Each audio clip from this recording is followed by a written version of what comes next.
दोस्तों सीजन 3 की episode number 31 के आगाज में चौदार कबीले में चुल्पान खतून एबोके खतून के साथ मौजूद होती है। चुल्पान ने इस खतून के साथ मिलकर तुक्तामे साहब को जहर दिया था। चुल्पान एबोके खतून से कहती है कि ये जाहिर हो गया है कि तुक्तामे साहब को जहर दिया गया था। इसी दौरान कतलोजा इन दोनों को देख लेता है और छुपकर उनकी बातें सुननी शुरू कर देता है। फिर चुल्पान कहती है कि एबोके पुरसकून रहो, तुक्तामिश की मौत का जिम्मेदार सिमोन को ठहराया गया है, तुम अपना काम जारी रखो, तुम पर कोई शक नहीं करेगा। इस पर एबोके कहती है कि जैसा आपका हुक्म। इसके बाद दोनों वहां से चली जाती हैं। ये सारी बातें सुनकर कतलोजा को वो ख्याल आता है कि जब एबोके ने तुक्तामिश को आखिरी बार मशरूब दिया था। इसके बाद हाली बाजार में असलहान खतून अलीमा सुल्तान के पास आकर कहती है कि अलीमा सुल्तान, अर्तुगरुल साहब के साथ जो हुआ उसका मुझे बहुत दुख है, लेकिन आप इस हाल में भी काम कर रही हैं। अलीमा सुल्तान कहती हैं कि अर्तुगरुल साहब ने मुझे कहा था कि चाहे जो भी हो जाए काम जारी रखना है। असलहान कहती है कि मैंने अपने कबीले की सलामती के लिए अर्तुगरुल साहब से शादी को कबूल किया। आपका क्या ख्याल है कि एक शादीशुदा आदमी से शादी करना आसान काम है? ये सुनकर अलीमा सुल्तान कहती है कि ये अचानक तुम मुझे क्यों बता रही हो?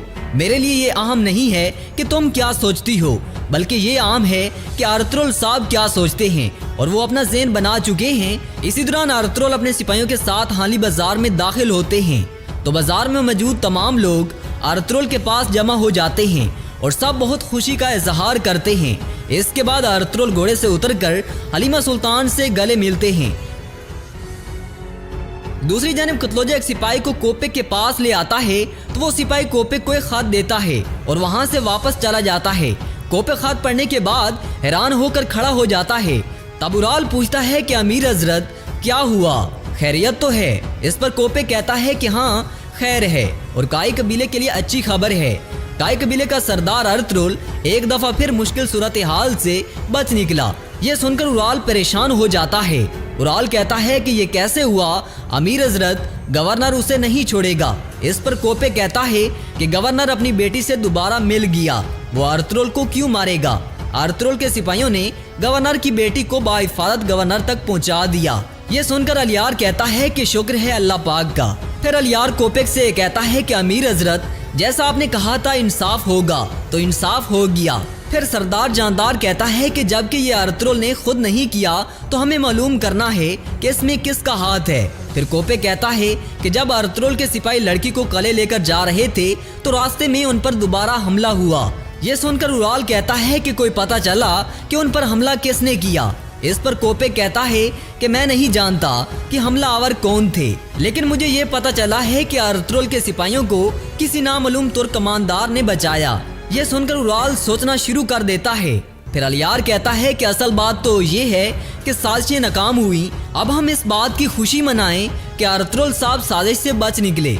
दूसरी तरफ अर्तुगरुल जब हाली बाजार के सराय में दाखिल होते हैं तो वहाँ मौजूद तमाम सिपाही अर्तुगरुल साहब जिंदाबाद के नारे लगाते हैं। फिर अर्तुगरुल कहता है कि अल्लाह आप सबसे राजी हो, मेरी गैर मौजूदगी में आप साबित कदम रहे। फिर अर्तुगरुल आर्तुगबे से कहते हैं कि गवर्नर सराय के दौरे पर आएगा, अलेको से कहो कि तमाम ताजरों को इतला दे दे।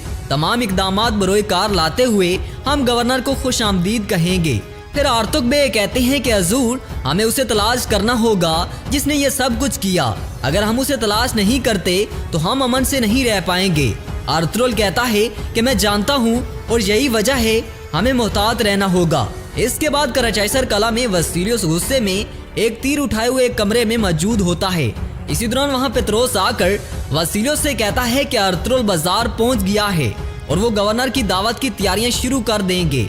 ये सुनकर वसीलियोस तीर पेत्रोस के गले पर रखकर कहता है कि उन्हें दावत की तैयारियां शुरू करने दो, हम अपने अजीम आका के जनाजे की तैयारियां शुरू करते हैं। कल हमारे अजीम आका मरेंगे, वो भी अपने नए दोस्त अर्तुगरुल के हाथों मरेंगे। ये सुनकर पेत्रोस कहता है कि आपके अहकामात क्या हैं? इस पर वसीलियोस कहता है कि लश्करेस को तलाश करो, अब इन जमीनों की तकदीर बदलने का वक्त है। अब कराचाइसर पर एक बुज़दिल गवर्नर की नहीं बल्कि एक बहादुर कमांडर की हकमियत होनी चाहिए। ये सुनकर पेत्रोस वहां से चला जाता है। दूसरी जानिब चौदार कबीले में एबोके खतून खाना बना रही होती है और इसी दौरान कतलोजा बहुत गुस्से में उनके पास आता है। कतलोजा एबोके से कहता है कि तुम क्या कर रही हो? इस पर एबोके कहती है कि मैं अमीर हजरत के लिए खाना तैयार कर रही हूँ। फिर कतलोजा कहता है कि आखिरी बार मैंने तुम्हें तुक्तामिश के लिए खाना तैयार करते हुए देखा था। ये सुनकर एबोके खतून खौफजदा होकर कहती है कि अल्लाह उन पर रहमत करे, बज़ाहिर वो बेगुनाह थे। कतलोजा कहता है कि महरूम वाकई बेगुनाह थे। फिर एबोके कहती है कि सुना है कि जिसने उसे जहर दिया उसको अपने किए की सजा मिल गई है और आल साहब ने उस बगैर सिमोन का सर उड़ा दिया। ये सुनकर कतलोजा कहता है कि अगर सिमोन के साथ यहाँ अंदर से कोई मिला ना होता तो वो कभी भी तुक्तामिश को जहर नहीं दे सकता था। ये सुनकर एबोके खतून बहुत खौफजदा हो जाती है और कहती है कि चुल्पान खतून मेरा इंतजार कर रही है। इसके बाद हाली बाजार के सराय में गवर्नर की दावत की तैयारियां चल रही होती हैं और बमसी वहां मौजूद सारे खाने थोड़े थोड़े खा रहा होता है। इसी दौरान वहां तुर्गुत आता है और बमसी को देखकर कहता है कि बस करो, तुमने कोई खाना नहीं छोड़ा, थोड़ा सा गवर्नर के लिए भी छोड़ दो। इस पर बमसी कहता है कि मेरे भाई, तुम्हारा क्या ख्याल है कि मैं ये खाने शुगल के लिए खा रहा हूँ? मैं ये चेक कर रहा हूँ कि इसमें जहर तो नहीं है।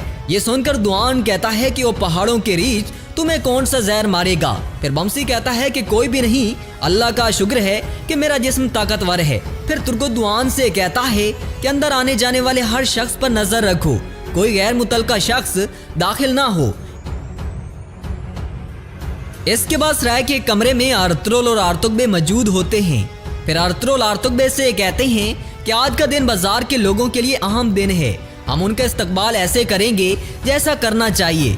आर्तुगबे कहते हैं कि हजूर आप फिक्र ना करें, लेकिन मुझे कोपे की फिक्र है, वो गवर्नर के यहाँ आने पर खुश नहीं होगा, वो हमें सुल्तान से दूर करने के लिए इस्तेमाल करेगा। इस पर अर्तुगरुल कहता है कि आर्तुगबे साहब, हम अमन चाहते हैं, कोपेक सुल्तान को जो भी बताए, जब तक गवर्नर हमारे साथ है अमन कायम है और सुल्तान हमसे राजी रहेंगे और यही हमारे लिए काफी है।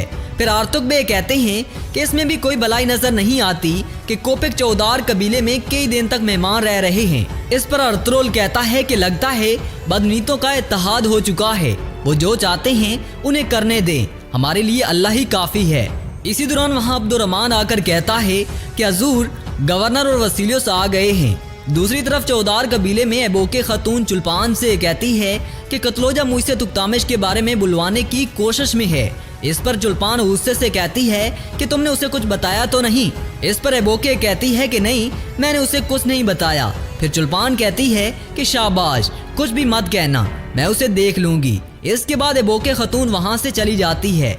दूसरी जानब गवर्नर अपनी बेटी हलीना और वसीलियों के साथ सराय में दाखिल होता है। अर्तुगरुल और उसके सिपाही गवर्नर का इस्तकबाल करते हैं। इसके बाद अर्तुगरुल और गवर्नर आपस में गले मिलते हैं और बहुत खुशी का इजहार करते हैं। फिर हलीना बमसी को गवर्नर के पास लेकर जाती है और कहती है कि बाबा, जिसने मेरी जान बचाई वो ये सिपाही है। तब गवर्नर बमसी का शुक्रिया अदा करता है। इसके बाद हलीमा सुल्तान हलीना को अपने साथ ले जाती हैं। हलीमा सुल्तान, गुलबानो और हलीना एक कमरे में मौजूद होती हैं। तब हलीना कहती है कि मैं मशकूर हूँ कि आपने हमारा दोबारा इस्तकबाल किया। हलीमा सुल्तान कहती है कि हलीना, हम आपको अपने दरमियान देखना चाहेंगे। ये सुनकर हलीना कहती है कि मैं भी आपको कले में खुश आमदीद कहना चाहूंगी। इस पर हलीमा सुल्तान कहती है कि इंशाअल्लाह हम जरूर आएंगे और हलीना, आप जब भी आना चाहो आ सकती हो, तुम्हारे आने जाने पर हमारे सिपाही तुम्हारी हिफाजत को यकीनी बनाएंगे।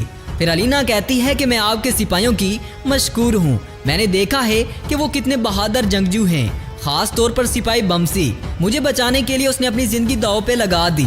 ये सुनकर हलीमा सुल्तान और गुलबानो मुस्कुराती हैं। गुलबानो कहती है कि सिपाही बमसी ऐसा ही है और वो बहुत बहादुर है। तब हलीना कहती है लेकिन वो बहुत शर्मीला है, जब मुझे देखता है तो घबरा जाता है। ये सुनकर हलीमा सुल्तान और गुलबानो मुस्कुराती हैं। फिर हलीमा सुल्तान कहती है कि बमसी ने जिंदगी में पहली बार किसी खतून से इतनी वक्फियत की है। दूसरी जानिब चौदार कबीले में एबोके खतून अपने खेमे में मौजूद होती है। तो इसी दौरान चुल्पान पीछे से आकर एबोके के सर पर वार करके गिरा देती है। फिर एबोके के मुंह पर तकिया रखकर उसे मार देती है। इस तरह एबोके अपने अंजाम को पहुंच जाती है। इसके बाद कोपेक जानदार और उसके घर वाले मरकजी खेमे में खाना खा रहे होते हैं। इसी दौरान वहां चुल्पान भी आकर बैठ जाती है। तब कोपेक जानदार से कहता है कि सबसे बेहतरीन मामला शादी है, क्योंकि शादी कुर्बत, अमन और इत्तेहाद लाती है। इस पर जानदार कहता है कि अमीर हजरत, आपने ठीक कहा है, फिर कोपे कहता है कि जानदार साहब, मैं अल्लाह की हुक्म और हज़रत मोहम्मद सल्लल्लाहु अलैहि वसल्लम के कौल के मुताबिक मैं असलहान को अपनी बीवी बनाने की दरख्वास्त करता हूँ। ये सुनकर उराल, जानदार और चुल्पान बहुत खुश होते हैं, लेकिन असलहान और अलियार बहुत परेशान हो जाते हैं। इसके बाद हाली बाजार के सराय में आर्तुगबे गवर्नर को तीर दिखाते हुए कहते हैं कि ये वो तीर हैं जो उन बगैर तो नहीं आपकी बेटी की जान लेने के लिए इस्तेमाल किए। गवर्नर साहब, हम तुर्क तीर बनाने के लिए चीड़ की लकड़ी इस्तेमाल करते हैं। ये तीर जिन्होंने बनाए उन्होंने सफेदे की लकड़ी का इस्तेमाल किया। फिर अर्तुगरुल तीर उठाकर कहता है कि हम हरन की खाल को परों में लपेटकर इस्तेमाल करते हैं ताकि तेज हवा तीर पर असर अंदाज ना हो सके, लेकिन इन तीरों में उन्होंने किसी परिंदे के परों का इस्तेमाल किया है। फिर अर्तुगरुल वो तीर गवर्नर को देता है। गवर्नर वो तीर देखने के बाद वसीलियस को देता है। वसीलियस तीर देखकर कहता है कि अर्तुगरुल साहब, आपके कहने का मतलब क्या है? इस पर अर्तुगरुल कहता है कि जिस किसी ने भी हमारा अमन खराब करने की कोशिश की वो काई नहीं बल्कि कोई भी तुर्क कबीला नहीं है। ये सुनकर वसीलियस कहता है कि अर्तुगरुल साहब, आपकी हिम्मत कैसे हुई? ये इशारा देते हुए कि गद्दार हम में से है। ये सुनकर अर्तुगरुल एक और तीर उठाकर कहता है कि इन तीरों की तैयारी का तरीकाकार तुर्क तरीके से मुख्तलिफ है। ये तीर बाज़ंतीनी तरीकेकार से बनाया गया है। फिर अर्तुगरुल कहता है कि कमांडर वसीलियस, अगर हमारे दरमियान कोई गद्दार है तो आपको उसे अपने दरमियान तलाश करना होगा। आपके लिए ये जानना जरूरी है कि सुलेमान शाह का बेटा अर्तुगरुल जब तक उस गद्दार को तलाश करके कत्ल नहीं करता आराम से नहीं बैठेगा। फिर वसीलियस और अर्तुगरुल एक दूसरे को बहुत गुस्से से देखते हैं। फिर गवर्नर कहता है कि जल्द से जल्द उन गद्दारों को तलाश करके सजा देना मेरा फर्ज है। फिर गवर्नर कहता है कि वसीलियस, जब तक मैं जिंदा हूँ खुदा गवाह है, इस दोस्ती को दायमी बनाने के लिए मैं सब कुछ करूँगा।